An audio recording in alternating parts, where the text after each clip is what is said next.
Bonjour à tous, ici Lucille, je suis très heureuse de vous retrouver pour cette nouvelle vidéo. Alors aujourd'hui j'avais envie de changer un peu de sujet et de partir sur une thématique qui me tient très à cœur, c'est la thématique des digital nomades. Alors pourquoi est-ce que je vous parle de digital nomades? C'est tout simplement parce que j'en suis une. Ça fait plusieurs années maintenant que je voyage et que je travaille sur le web. Donc pour ceux qui ne connaissent pas ce que c'est qu'un digital nomade, c'est un entrepreneur qui gagne sa vie sur le web et qui profite de cette opportunité pour pouvoir voyager en même temps. Le digital nomade, c'est une personne qui est en quête de liberté, qui cherche par-dessous tout à créer un mode de vie qui lui laisse le choix.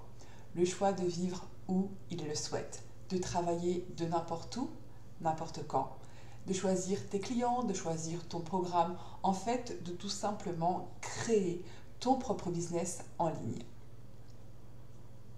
C'est donc être libre de créer une entreprise à ton image, reflétant aussi bien tes propres valeurs que tout ce que tu souhaites changer et modifier dans cette nouvelle économie et ce nouveau monde qui se crée. Alors moi, comme je te l'explique au début de la vidéo, je suis digital nomade depuis 2015-2016. Avant d'être dans le digital, j'étais déjà nomade. Sauf que, en fait, à l'époque, je voyageais et ce qui me frustrait un peu, c'était que quand mon compte en banque était à sec, eh bien, j'essayais de trouver le dom-tom francophone le plus près pour pouvoir m'arrêter, travailler. Donc, j'ai pas regretté par contre d'avoir visité ces dom-toms. J'ai passé du temps en Guyane française ou sur l'île de la Réunion. Mais ce qui me frustrait, c'était véritablement de devoir stopper mon élan de voyage pour retourner dans le phénomène salariat, retrouver du travail, postuler, ces choses-là. Ça me frustrait beaucoup. Et au bout d'un moment, je me suis juste dit qu'il fallait que je trouve une autre solution pour pouvoir continuer à voyager tout en travaillant, pour pouvoir emmener mon entreprise avec moi et pouvoir être toujours un peu plus libre. Alors, il faut bien se méfier parce que être digital nomade, ça paraît très sexy sur Instagram, mais la réalité est tout autre. Quand on voit cette image des digital nomades allongés sur une plage de sable blanc à Bali, le PC sur les genoux, sur son transat, c'est un gros fake parce que déjà personne n'emmène véritablement son PC sur une plage parce qu'il n'aime pas le soleil, il n'aime pas le sable, il n'y a rien pour le recharger, la wifi n'est pas forcément très bonne. Donc ça c'est vraiment le filtre Instagram par excellence. Mais moi ce que j'avais envie de te partager dans cette vidéo, c'est la réalité des choses. C'est ce que c'est véritablement d'être digital nomade. Et je pense qu'après 5 bonnes années d'expérience et plusieurs pays visités, je peux te faire découvrir ce que c'est que la réalité des choses. Alors déjà, être digital nomade, ça demande à être autonome. C'est très très important car tu vas devoir gérer ton business en ligne, que ce soit le début de ton business, que ce soit un business qui soit déjà implanté, mais il va falloir que tu le gères tout en même temps que tu gères un voyage, c'est-à-dire gérer tout ce qui est location, visite, Airbnb, excursion, que tu sois en couple, célibataire ou en famille, il faut impérativement que tu sois très autonome pour pouvoir réussir à gérer tout ça. Parce qu'il ne faut pas se mentir, être digital nomade, c'est mélanger sa vie privée et sa vie pro. Ta vie privée et ta vie pro seront totalement liées de toute façon. Donc il faut que tu sois autonome pour pouvoir gérer aussi bien ton business, tes clients, que les problèmes de Wi-Fi, que toutes ces choses-là auxquelles tu vas forcément être confronté à un moment ou à un autre. Être digital nomade, c'est aussi être minimaliste. Eh bien oui, tu ne peux pas emmener toute ta maison sur ton dos, donc il va falloir limiter tes possessions, il va falloir faire un grand tri, un grand désencombrement dans tout ce que tu possèdes. Beaucoup de digital nomades d'ailleurs ont vendu toutes leurs affaires, leurs voitures, leur appartement pour pouvoir être totalement libre. Il faut de toute façon te limiter. Parce que ce que tu possèdes, c'est ce que tu vas porter sur ton dos, c'est ce que tu vas traîner avec toi, c'est ce qui va peser aussi bien sur tes épaules que dans ta tête, parce que tous les objets et les choses que tu vas amener avec toi, c'est aussi toutes ces choses qui peuvent prendre le risque d'être détériorées lors de ton voyage, d'être perdu dans une soute d'avion ou bien d'être volé, parce que c'est aussi des choses qui peuvent arriver. Donc il faut bien prendre conscience que pour voyager, il vaut mieux voyager léger. Plus tu voyageras léger et plus tu voyageras longtemps et sereinement. Être digital nomade, c'est aussi être solitaire. Alors oui, on va pas se mentir. être digital nomade, c'est pas être touriste. Tu ne passes pas forcément ta vie à écumer les boîtes de nuit et les excursions à l'autre bout du monde. En fait, tu vas passer 70% de ton temps sur ton PC à traiter ton business, à répondre à tes clients avec le décalage horaire. Ça, c'est un point qu'il faut absolument prendre en compte. Tu vas aussi devoir gérer toute la logistique de ton voyage, réserver les vols, passer un temps inconsidérable sur les comparateurs de vols, sur les sites de réservation style Airbnb, Hotels et compagnie, à écumer aussi les groupes Facebook en fonction des endroits où tu décides de te trouver pour pouvoir avoir des bonnes infos et des bons plans. Donc tu vas passer beaucoup de temps seul sur ton PC, c'est une réalité. Tu vas parfois passer des Noëls tout seul, tu vas parfois passer ton anniversaire tout seul. Quand je dis tout seul, ça dépend si tu voyages en solitaire ou en famille, mais dans tous les cas, tu n'auras pas toute ta famille et tous tes amis, tout cet environnement rassurant et confortable que tu avais l'habitude d'avoir jusque-là. Donc c'est vraiment une réalité qu'il faut que tu prennes en compte et que tu intègres complètement. Être voyageur, c'est accepter la solitude du voyageur. Mais attention, la solitude, c'est pas une sinécure, hein. C'est aussi des moments de pleine conscience, de moments où tu te retrouves avec toi-même, où tu peux grandir, où tu peux prendre du temps avec toi. Ça peut aussi être très salvateur, la solitude. Mais là aussi, il faut faire un travail personnel, un travail de développement personnel sur toi pour ne pas que tu souffres de cette solitude.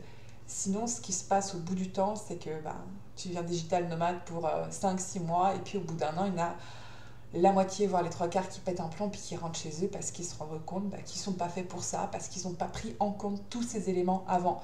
Eux, ils ont vu que le filtre Instagram sexy en se disant waouh, ça va être la fête et les vacances, je vais gagner des milliers d'euros et puis je vais gérer ça, les doigts dans le nez et les pieds en éventail sur la plage. Mais non, ça je te rappelle, c'est Instagram, c'est pas la réalité. Alors donc, comme je t'ai expliqué, être digital nomade, ça va être aussi et surtout travailler ton mental, parce que tu seras loin de ton cocon familial, loin de tes repères, loin de ta zone de confort. Donc, il va y avoir inexorablement des moments de galère. Et en fait, si tu ne travailles pas ton mental, ces moments de galère vont être une véritable souffrance pour toi. Tu vas les prendre d'une manière très agressive, très négative, et tu vas beaucoup en souffrir. Parce que des galères, tu vas en avoir et on en a tous eu. Ça peut être un vol retardé ou annulé et des heures inconsidérables à passer à l'aéroport alors que tu avais prévu d'appeler un client, de faire une visio avec lui et du coup ça se passe mal, c'est pas possible. Ça va être des éléments techniques comme des problèmes de Wi-Fi. Ça peut être arriver dans un nouveau pays et te rendre compte que ton hôte Airbnb, il a annulé ta réservation pendant le temps où tu étais entre l'avion et l'aéroport et là tu te retrouves dans la mouise la plus totale. Ça peut être plein de choses comme ça qui vont sur lesquelles tu vas te retrouver seul et où il va falloir que tu prennes sur toi. Où il va falloir que tu voies ces galères comme un défi, comme faisant intégralement partie du jeu. Tu ne peux pas avoir que le meilleur côté, tu vas aussi avoir des plans galères. Et si tu ne travailles pas sur ton mental, sur ta confiance en toi, sur ta manière de lâcher prise, tu risques de vivre des moments très très très douloureux. Quoi d'autre? Eh bien, encore beaucoup de choses. Être digital nomade, c'est apprendre. Apprendre chaque jour. Pourquoi? Eh bien, parce que lorsque tu es salarié, on va dire qu'une fois que tu maîtrises ton corps de métier, eh bien, tu te reposes un peu sur tes lauriers. En tant que digital nomade, en fait, il n'y a pas un jour où tu n'apprends pas des nouvelles choses. Que ce soit pour ton business, des nouvelles skills, des nouveaux outils à apprendre, à mettre en place pour automatiser, mais que ce soit aussi d'apprendre sur ton mental, comme je te l'ai dit, en te développant personnellement, vous êtes de développement personnel, en apprenant aussi à gérer plein de choses, en apprenant aussi sur ton corps, parce que ton corps il va être mis à rude épreuve. Tu vas passer du temps dans des pays où le climat est différent, où tu vas devoir apprendre aussi à travailler quand il fait très très chaud, ou bien découvrir des nouvelles nourritures et la gastronomie va mettre ton corps à rude épreuve à un moment ou un autre, c'est inéluctable. Donc il faut vraiment que tu gardes conscience que tu es entrepreneur, entrepreneur de ton business, mais aussi entrepreneur de ta vie. Et donc apprendre sur soi, moi je crois que c'est la chose la plus intéressante en fait de ce mode de vie. C'est que effectivement, le fait de voyager va te permettre aussi d'apprendre des nouvelles langues, d'apprendre des nouvelles activités, des nouvelles expériences, et c'est ce qu'il y a de plus enrichissant. beaucoup plus que le salaire que tu vas pouvoir te dégager ou de voir ton chiffre d'affaires augmenter. Ça, c'est stimulant. Mais tout ce que tu vas apprendre sur toi, sur les compétences que tu vas acquérir, sur ta force mentale, sur toutes ces choses-là, ta force physique, ta résilience, toutes ces choses-là, la pleine conscience que tu vas prendre, eh bien, c'est toutes les choses les plus enrichissantes que tu vas apprendre au cours de ta vie. Et ça, en fait, il n'y a que l'école de la vie, que l'école du voyage qui peut te l'apprendre. Être digital nomade, c'est adopter la slow life. Alors là, je vais te parler d'une erreur que 90% des entrepreneurs nomades ont fait au tout début de leur expatriation, si je puis dire. Alors, il n'y a pas de règle. Tu peux décider d'être digital nomade et de vivre 6 mois dans un pays, 6 mois dans un autre. Tu peux décider de vivre 3 mois dans un pays, 3 mois dans un autre et alterner pour te stabiliser sur 3 ou 4 pays sur un an. Tu peux décider de vivre pendant un an ou deux entre deux pays et puis après de changer le rythme. C'est à toi et à toi seul de choisir ton rythme. Il n'y a pas de règle. Mais attention, si tu débutes, il est important de prendre le temps de faire les choses. Parce qu'il y a beaucoup d'entrepreneurs nomades qui se disent « Waouh, c'est l'année de césure, je vais être entrepreneur, je vais lancer mon entreprise et je vais aller faire le tour du monde. » Non, je te le dis tout de suite, tu ne pourras pas faire les deux. Soit tu feras l'un, soit tu feras l'autre. Tu ne peux pas lancer ton entreprise et décider de changer de pays tous les mois. C'est techniquement pas possible parce que au niveau de ton rythme, tu vas t'épuiser. Moralement, tu vas pas tenir le coup. Au niveau de l'organisation, ça va être une catastrophe. Très honnêtement, tu ne peux pas à la fois lancer un projet entrepreneurial et décider de faire le tour du monde. Moi, ce que je te conseille, c'est de commencer petit et d'y aller crescendo. Être digital nomade, c'est un mode de vie. Tu as le temps, prends le temps, relax. Tu feras plein de pays, mais d'abord, stabilise-toi au niveau de ton business. Une fois que ton business va rouler, une fois que tu auras, peu importe ton business, mais une fois que tu auras assez de clients ou un programme qui fonctionne bien, que tu auras réussi à automatiser un maximum de choses, que tu auras gagné en confiance en toi, que tu auras un chiffre d'affaires un petit peu plus confortable, à ce moment-là, tu pourras te permettre de gérer ton rythme et te dire, tiens, par exemple, là, je lance un programme sur 3 mois, donc pendant 3 mois, je me pose dans un endroit où je vais bosser à fond, où je vais me concentrer sur mes clients, me concentrer sur mon offre, me concentrer sur mon business pendant 3 mois non-stop, donc tu vas bosser beaucoup pendant ces 3 mois, et puis après décider de te dire, ça y est, j'ai de l'argent de côté, je vais me mettre en off pendant un mois et demi, et te dire, tiens, pendant ce un mois et demi, je vais aller visiter plusieurs pays, faire un trek ou faire des choses qui ne te demandent pas d'avoir forcément une connexion Wi-Fi hors norme et d'être disponible pour ta clientèle à ce moment-là. Donc là aussi, il s'agit de créer ta routine, de t'organiser aussi à long terme. Moi, quand je travaille avec des entrepreneurs nomades qui essaient de se lancer, on regarde ensemble la chronologie de tout ce qui va se passer sur un an, voire 2 ans, parce qu'il est important de voir à long terme. Si tu vois juste ce qui va se passer le mois prochain, si tu te lances, eh ben, ça va être galère. Parce que quand il faut gérer le début d'une entreprise et tous les défis que ça s'impose, plus organiser les vols, les visas, les logements et les réservations, ça va être peine perdue et tu ne prendras aucun plaisir. Alors, pour vivre heureux et longtemps en tant que digital nomade, mets du slow. Ralentis, prends ton temps, tu auras le temps de faire des super pays, des super treks et des super expériences une fois que ton business sera stabilisé. Alors relax. Où je voulais en venir? Alors être digital nomade, et je vais finir là-dessus, c'est aussi apprendre à renoncer. Il va falloir que tu renonces au fromage français pendant quelques temps.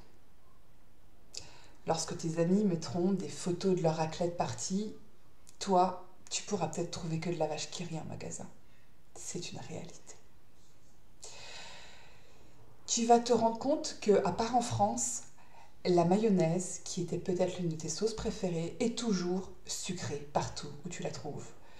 Il y a entre 16 et 27% de sucre dans la mayonnaise. On va te vendre de la piquette pour un vin d'excellence que tu paieras hors de prix. C'est aussi une réalité. Mais surtout et surtout,